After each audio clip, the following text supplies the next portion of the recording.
किसी को यह अधिकार नहीं है वो ये बात कहे कि भारत का समझौता हमने कराया है। नेहरू जी को आप लोग दिन भर खड़े होकर आलोचना करते हो, लेकिन मैं फक्र के साथ कहता हूं, चाहे नेहरू जी रहे हो, चाहे लोहिया जी रहे हो, चाहे उस समय के कांग्रेसी रहे हो, चाहे समाजवादी रहे हो, किसी ने कभी दूसरे देशों के सामने घुटने नहीं टेके हैं जो आपने टेकने का काम किया। धन्यवाद। ये सभापति जी जहां इस मौके पर आज तक आलोचना नहीं कर पाए आलोचना, नहीं कर पाए, आज जाके कर रहे हो, नहीं कर पाए आलोचना। अमेरिका के राष्ट्रपति की आलोचना अभी तक नहीं कर पाए हो, हम लोग वो लोग हैं अध्यक्ष जी, हम समाजवादी लोग हैं। नेताजी के समय पर रक्षा मंत्री के कार्यकाल में चीन 1 किलोमीटर घुसा था, 4 किलोमीटर घुसने का काम समाजवादियों ने करके दिखाया था। समाजवादी लोग घबराने वाले नहीं है, पूरा देश आपके साथ है, क्यों नहीं जवाब दे रहे हो? माननीय सदस्य है 140 जहां चुनाव के समय 56 इंच का सीना, पाकिस्तान ऑक्युपाइड कश्मीर को हम छीन के लाएंगे, एक हेमराज जवान के बदले हम 10-10 जवानों को मार के आएंगे।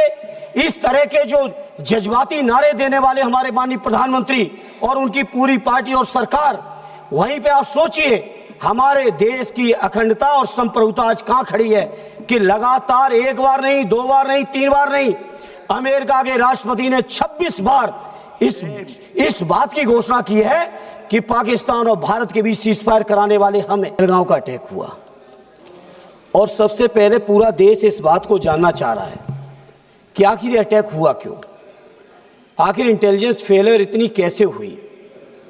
घटना के कई महीने बाद लेफ्टिनेंट गवर्नर साहब कहते हैं कि मेरी गलती है, तो मैं सरकार से पूछना चाहता हूं आखिर उनकी गलती, हालांकि केवल उनकी गलती नहीं है, ये गलती लेफ्टिनेंट गवर्नर साहब से लेकर दिल्ली के गृह मंत्रालय तक की है, तो आखिर क्या कार्रवाई की। इसलिए इस मौके पर सबसे पहले जो 26 लोग शहीद हुए हैं देश के, उनको मैं श्रद्धांजलि सुमन अर्पित करता हूं। सेना की वीरता, बहादुरी, पराक्रम, जितनी भी तारीफें की जाएं, मैं समझता हूं सदन के पास वो शब्द नहीं है जो उनकी बहादुरी की तारीफ कर सके। इसलिए क्योंकि श्रद्धेय नेताजी ने रक्षा मंत्री रहते हुए सेना के मनोबल को बढ़ाने के लिए जो काम और प्रयास किया था वो अविस्मरणीय है, कभी कोई भूल नहीं सकता, विशेषकर सैनिक लोग। और उन्होंने कहा था रक्षा मंत्री रहते हुए कि हमारे देश के सामने हमारे सैनिक इतने बहादुर हैं कि जब जब लड़ाई सेना को लड़नी पड़ी तब तब हमारे देश को कभी हार का सामना नहीं करना पड़ा। वहीं श्रद्धेय नेताजी ने इस बात को भी कहा कि जब जब देश के नेतृत्व को वार्ता की जरूरत पड़ी तब तब अक्सर हम वार्ता में हारे हैं। जहां हम लोग इतने पराक्रमी सैनिक, इतना सफल सिंदूर ऑपरेशन कि किसी को हवा भी नहीं लगी और सारे आतंकी ठिकानों पर पूरी तरह से नेस्ते नाबूद भी किए, वहीं सभापति जी जहां पूरे 140 करोड़ देशवासी, चाहे हिंदू हो, मुस्लिम हो, सिख हो, ईसाई हो, बौद्ध हो, पारसी हो, जैनी हो, देश के एक एक नागरिक ने इस घटना के बाद सेना के साथ और देश और प्रधानमंत्री जी के साथ रहने का फैसला लिया और पूरे देश के लोगों ने कहा कि प्रधानमंत्री जी आगे बढ़ो, पूरा देश आपके साथ है।